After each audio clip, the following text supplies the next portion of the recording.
হইতে পারে, কিন্তু আসল কিন্তু একটাই। আসল একটাই। আসল কিন্তু দুইটা হওয়ার কোনো সুযোগ নাই। আল্লাহ রসুল সাল্লাল্লাহু আলাইহি সাল্লাম যখন বিশ্ব দরায় ছিলেন, এই পৃথিবীতে নবী ছিল কয়জন? একজন। আল্লাহ রসুলের সময় কি আর কোন নবী ছিল? আর কোন রসুল ছিল? তাহলে উনি খেলাফতের মাধ্যমে যে বস্তুটা রেখে গেছেন, যে দায়িত্বটা দিয়ে গেছেন, এটাও প্রত্যেক যুগে একজনেই হবে, দ্বিতীয় কেউ হবে না। আজকে আমাদের বিরুদ্ধে যে যে ভাষায় বলে বলুক, কিন্তু এইটা তো আর বলতে পারে না যে খেলাফত আমাদের আছে। এটা কি কয়? না, এটা কিন্তু বলতে পারে না। যে আমরা যেমন বলি যে আমাদের শায়েখ একচ্ছত্র খেলাফত প্রাপ্ত, আল্লাহ রসুলের বোনাফাইড খলিফা, অন্য যারা সমালোচনা আমাদের করে তাদেরকে যাইয়া জিজ্ঞেস করেন ওই দরবারের পীরকে যে বোনাফাইড খলিফা কাকে বলে, আমার মনে হয় না এই প্রশ্নের উত্তর দিতে পারে। যেটা মানিকগঞ্জের একজন আমার সাধারণ ভাইও পারে, বুঝে। আলহামদুলিল্লাহ, ওইসব দরবারের পীররাও বুঝে না। ওনারা প্রথম বইছে বাবার গদিতে, এখন পাগল হয়েছে রাষ্ট্রের গদির জন্য। এখন পাগল হয়েছিল কি জন্য? রাষ্ট্রের গদির জন্য। পাইছিনি কেন? মানুষ বুঝে যে এদেরকে দিয়া চলবে না, এদেরকে দিয়া চলবে না। যারা হক্কানি পীর মাশায়েখের বিরুদ্ধাচরণ করে তারা কখনো লক্ষ্য বস্তুতে পৌঁছতে পারবে না। আল্লাহ সেখানে বাধা হয়েছে। তারা আমার শায়েখের বিরুদ্ধাচরণ করে, ঠিক 5 ভাই 7 ভাই মিলা তারা বলে। এখন তাদের বিরুদ্ধে বলার মতো কোটি কোটি লোক কি বলে কিনা? চায়ের দোকানে যান, তারা তাদের আলোচনা আছে। এরপরে বিভিন্ন জায়গায় যান, 5 জন মানুষ একসাথে বসলেই তাদেরকে এখন ভিন্নভাবে দেখে। এখানে কি মানিকগঞ্জের মুরিদ আছে? এটা হইল কেন? ওই যে তুমি আল্লাহর অলির বিরুদ্ধে হয়তো 2-5 জায়গায় 5 দিন বলছো, এখন তোমার বিরুদ্ধে তোমার সারা রাত আল্লাহ পাক জিকির উড়াই দিছে, জিকির উড়াই দিছে। জি জি। তাইলে এখানেই বুঝেন যে আপনার আমার শায়েখের যে খেলাফতের যে শক্তি, যে পাওয়ার, আলহামদুলিল্লাহ, এই পাওয়ারের কাজ আল্লাহ করতেছে। আল্লাহর ওলির পক্ষ হয়ে কে করতেছে? আল্লাহ করতেছে। আমরা আমাদের দরবার শরীফের পক্ষ থেকে কাউকে কটাক্ষ কুটুক্তি করি না, এটা আমার শায়েখের ভদ্রতা। এবং বেলায়েতের সর্বোচ্চ আসনে রাইখা উনি তোমাদেরকেও ক্ষমা করে দেন। সুবহানাল্লাহ, তোমাদেরকেও কি ক্ষমা করে দেন, দরদি।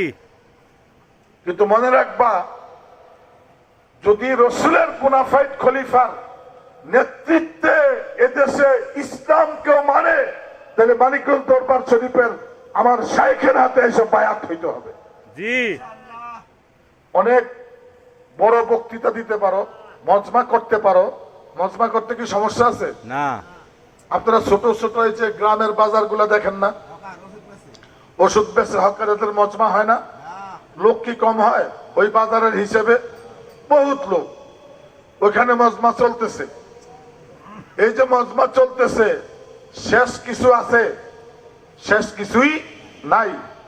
কিন্তু আমার শায়েখ বলছেন যে আমি আপনাদেরকে নিয়ে একসাথে জান্নাতে থাকবো। সুবহানাল্লাহ। ওই বেটা আরো ভালো করে কইতো, শুধু তোমাদের ফিতনা ফাসাদের ভয়ে বলে না। ঠিক।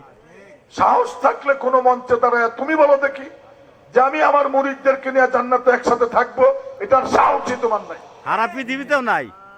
এটার সাহসই তোমার নাই, আর কোনদিন হবেও না, কোনদিন হবেও না। যারা নিজের বাপ দাদার ভুল ধরে তাদের মতো সুয়ে আদবারা হইতে পারে। ইসহাক রহমতুল্লাহ আলাইহির যে তরিকা, আপনারা যারা অনেক প্রবীণ তারা জানার কথা, নাইলে শুনছেন কারো না কারো কাছ থেকে। আরে ওনার বাবাই তো ইসহাক রহমতুল্লাহ আলাইহির আল্লাহর ওলি মানত না। উনি কিন্তু ইসাক রহমতুল্লাহের কাছে বায়াত হন নাই, উনি বায়াত হয়েছিলেন হাফিজি হুজুরের কাছে। কার কাছে? হাফিজি হুজুরের কাছে। ইসাক রহমতুল্লাহের ইন্তেকালের পরে সবাই দইরা সিস্টেমটা ঠিক রাখছে, আলহামদুলিল্লাহ। এত বড় দরবার, এত বড় একজন আল্লাহর ওলি ওখানে ছিলেন, সিস্টেমটা ঠিক রাখছে, ধরে রাখার দরকার।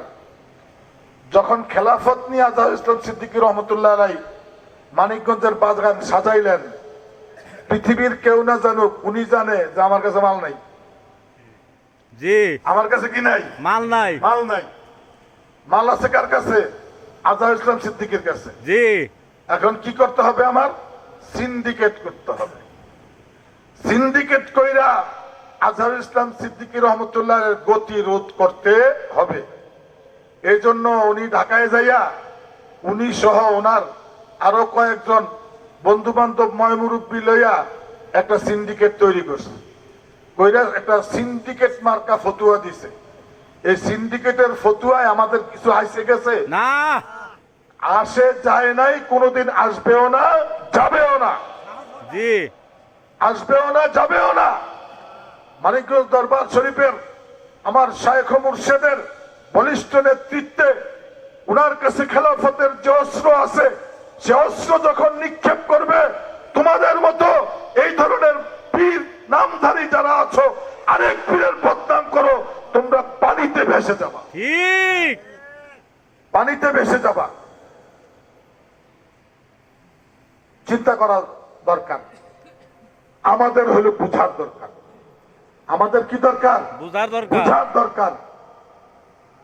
যেই গাছে ফল থাকে ওই গাছেই পথিক ডিল মারে। যেই গাছে ফল, কাঠ গাছে কেউ ডিল দিছে না, তাহলে ডিল যখন মারছে বোঝা গেল এখানে গাছে বড়ই আছে। জি, ডিল যখন মারছে বোঝা গেল আম আছে, জি, ফল আছে। মানিকগঞ্জ দরবার শরীফে ফল আছে, আলহামদুলিল্লাহ। মানিকগঞ্জ দরবার শরীফে রসুলের তরিকার নকশ নমুনা আছে, আলহামদুলিল্লাহ, মানিকগঞ্জ দরবার শরীফে মদিনাওয়ালার রুহানিয়ত আছে, আলহামদুলিল্লাহ, মানিকগঞ্জ দরবার শরীফে আকাবির ও আসলাফরা দুয়ার মাহফিলে হাজির হয়ে যায় এখান থেকে কিছু নেওয়ার জন্য, দেওয়ার জন্য। তোমাদের ওখানে তো যায় না, জি, তোমাদের ওখানে তো যায় না। আমাদের পক্ষ থেকে উদাত্ত আহ্বান, আসো, বসো, আমার শায়েখের হাতে হাত মিলাইলে অন্তত কিছু লোক নিয়ে আমার শায়েখের দয়ায় পার হইতে পারবা। জি, পার হইতে পারবা, পারবা। কারণ আমাদের সাগর শায়েখ হইল দয়ার সাগর।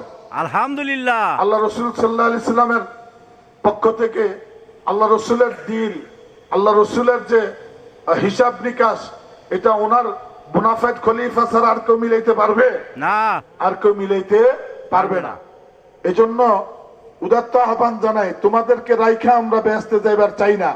যে তোমরা যদি বেহেশতে যাইবারই চাও, তাইলে মানিকগঞ্জ দরবারে আইসা আমার শায়েখের সাথে হাত মিলাও। কোন রকম জানটা বাঁচার একটা কি হবে, ব্যবস্থা হবে। আমরা যারা গ্রামে গঞ্জে বিভিন্ন জায়গায় হালকায় জিকির করি, আমাদের শায়েখের হুকুমে আমরা যখন তরিকার কাজ করি, তরিকার দাওয়াত যখন আমরা দেই, আব্বা বলে না দাওয়াতি কাজ করেন, কিসের দাওয়াত দিবেন? আপনি কি আলেম যে আপনি কোরআন হাদিস তফসির করে মানুষের দাওয়াত দিবেন?